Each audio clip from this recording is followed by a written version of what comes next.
ኢትዮጵያ ትልቅ ሀገር ናት።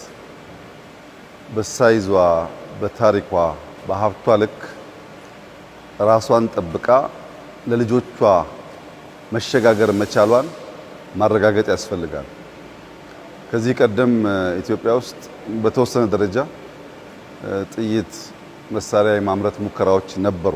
እንደዚህ አይነት ስትራቴጂክ አቅሞች ኢትዮጵያ ካልገነባች በሆነ ጊዜ ማንም መጥቶ በቀላሉ ጥቃት ሊፈጽምባት ይችላል የሚል ግምገማ ነበረ።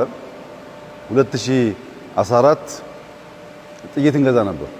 2015 ነው ፋብሪካውን መትከል የጀመርነው። አሁን ዛሬ እንዳያችሁት ዛሬ ኢትዮጵያ ክላሽ፣ ብሬን፣ ስናይፐር፣ ዲሽቃ፣ ታንክ ሁሉም አይነት መድፎች ለራሷ ሳይሆን ለገበያ በቂ የሆነ የማምረቻ አቅም በጣም ዘመናዊ ሮቦቲክስ የትራዲሽናሉ ሳይሆን በሰዓት በጣም ከፍተኛ የማምረት አቅም ያለው ፋብሪካ ገንብታለች። ዘሆል ግቢው ካፓሲቲው ኢትዮጵያን ይመጥናል። ኢትዮጵያ እንደዚህ አይነት አቅም ሲኖራት ማየት በጣም ደስ ይላል። ክላሽ እናመርታለን፣ ስናይፐር እናመርታለን። እነዚህ አይነት ነገሮች ከመግዛት ወጥተን አምርተን ለሌሎች የምንሸጥ ሀገር መሆናችን እና በጣም በአጭር ጊዜ ውስጥ 2 ዓመት ባልሞላ ጊዜ ውስጥ ይሄ አቅም ተገንብቶ በማየቴ በጣም ከፍተኛ ክብርና ደስታ ይሰማኛል። እኔ ወታደር ነኝ፣ ይገባኛል። በውትድርና አካባቢ የሚጎሉ ነገሮች በኦፕሬሽን ጊዜ እንዴት አስቸጋሪ እንደሆኑ እረዳለሁ እና አሁን ኢትዮጵያ ስጋት የለባትም። ጭንቅላት ያላቸው ልጆች አሏት። ጀግና ወታደሮች አሏት። ከግብአት አንጻር የነበረባትን ውስንነት ከሞላ ጎደል ፈታለች። ልብስ እና ምርት ሳይሆን ኢምፖርት እናደርግ ነበር። ለወታደሩ ጫማ ኢምፖርት እናደርግ ነበር። ጥይት ኢምፖርት እናደርግ ነበር። ክላሽ፣ ስናይፐር ኢምፖርት እናደርግ ነበር። አሁን በሀገር ደረጃ ብቻ ሳይሆን መከላከያ ልብሱን ያመርታል። ጫማ አምርቶ የሚያንሰውን ከሎካል ኢንዱስትሪዎች ይቀበላል። ጥይት ቅድም እንደሰማችሁት በጣም በርካታ ሀገር ኮንትራት ኦልሬዲ ፈጽመናል።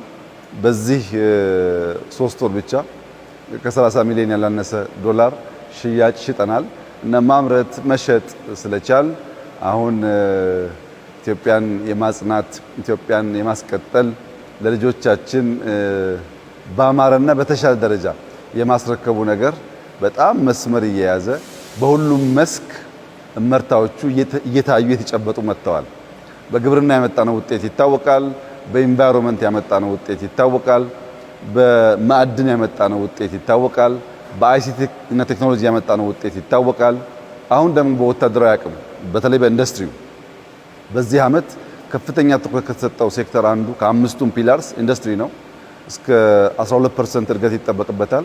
የመከላከያ ኢንዱስትሪ ብቻ የመጣው እድገት ግን በጣም ተስፋ ሰጪና ኢትዮጵያ በእውነትም እያንሰራራች ነው። ከስጋት ወጥታ ቤዚክ የሚባሉ ምርቶች አምርታ ራሷን ለመከላከል ራሷን ለማሳደግ የሚያስችል አቅም እየፈጠረች ነው የሚለውን በደንብ የሚያሳይ ነው። 3 መሰረታዊ ጉዳዮች አሉ ሀገር ሁልጊዜም ቢሆን ማምረት የሚገባት። አንደኛው ምግብ ነው። በቂ ምግብ የማያመርት ሀገር፣ ራሱን የማይመግብ ሀገር ለማንኛውም አደጋ የተጋለጠ ነው። ሁለተኛው ልብስ ነው። የራሱን ልብስ ማምረት የማይችል ሀገር ለአደጋ የተጋለጠ ነው። ምክንያቱም ልብስ ሰው እስካለ ድረስ፣ ምግብ ሰው እስካለ ድረስ አይቀሬ ስለሆነ። ሶስተኛው መድኃኒት ነው። መከላከል እንደተጠበቀ ሆኖ በመድኃኒትም ደግሞ ራስን መቻል ያስፈልጋል። ከዚህ ጋር ተያይዞ የሚያስፈልጉ ሌሎች ኢምፖርታንት አይተምስ አሉ። ነገር ግን በሁሉም መስክ እኔ አሁን ስመለከት በጣም ችግር የነበረ በቀላል ልናሟላቸው የሚገቡ ነገሮች ምላሽ እያገኙ ስለሆነ ኢትዮጵያ ተስፋ አላት። ኢትዮጵያ እያንሰራራች ነው። ኢትዮጵያ ጀምራ እየጨረሰች ነው። በ1 ዓመት ተኩል በ2 ዓመት ውስጥ እንደዚህ አይነት ኢንዱስትሪ ማየት የራስን ፍላጎት ሸፍኖ ኤክስፖርት የሚያደርግ ኢንዱስትሪ ማየት በጣም ትልቅ ክብርና ኩራት ነው። ለዚህ ስራ የመከላከያ ሚኒስቴር አመራሮች፣ የኢንዱስትሪው ኃላፊዎች፣ እዚህ አካባቢ ያሉ በሺህ የሚቆጠሩ ሰራተኞች ከፍተኛ ክብርና ምስጋና ይገባቸዋል። በአጭር ጊዜ ውስጥ ኢትዮጵያ የሚያስፈልጋትን አቅም ፈጥረዋል። ገዝተው ሳይሆን አምርተው ለኛ ብቻ ሳይሆን ለሌሎችም የሚሸጥ አቅም ገንብተዋል። ለዚህ ኩራት እና ክብር ሊሰማቸው ይገባል። እኔም በበኩሌ እጅግ አድርጌ አመሰግናለሁ። በጣም ደስ የሚል ፍሬን ያየ ነው። በርቱ፣ ይቀጥል፣ እንዳይቆም ነው መልእክቴ። ይሄ በጣም ጥሩ ስራ ነው። በጣም ጥሩ ጅምር ነው። ግን በዚህ መቆም የለበትም። ኢትዮጵያ ከዚህ በላይ ስለሚገባት ሞር እርካታ ሳይሆን ሞር መጠማት፣ በቃ ሳይሆን ሞር መፈለግ በውስጣቸው እንዲተከል፣ እንዲመራመሩ፣ እንዲያመርቱ፣ እንዲሰሩ አደራ ማለት እፈልጋለሁ። በጣም አስደሳች ጊዜ ነው። እንኳን ደስ ያለን ልላችሁ እወዳለሁ። አመሰግናለሁ።